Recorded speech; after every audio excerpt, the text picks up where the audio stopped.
The Organization for Economic Cooperation and Development, the OECD, has started lobbying for countries to support a move which would see multinationals such as Facebook, Amazon, and Google paying more corporate taxes in the countries in which they generate their biggest sales. The OECD, which represents the wealthiest countries, said existing tax rules dated back to the 1920s and no longer ensures a fair allocation of taxing rights in an increased globalized world.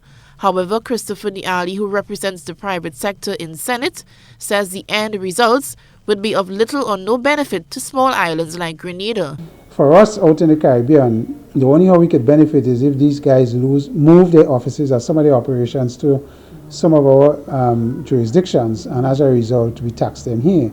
But we are not we are not low tax havens in some, as they say, Syria. The OECD estimated up to $240 billion is lost in revenue, which could be used to fund key government projects, welfare benefits, and public services. Once approved, it says countries would see profits and tax rights reallocated where companies make their biggest sales.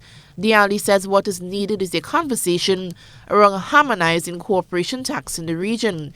In Grenada, corporate tax stands at 28%. On one island have a corporation tax rate of 5% to compare to us with 30 and 28 and 25. Businesses will tend to move there, and that is something in the CARICOM that is more urgent for us to look at in terms of harmonization than to say concern about Google and all of these others, because quite frankly their head offices are domiciled abroad, so any other tax they put on is for the countries where they are. The rules would dictate where tax should be paid and how much profit companies should be taxed on.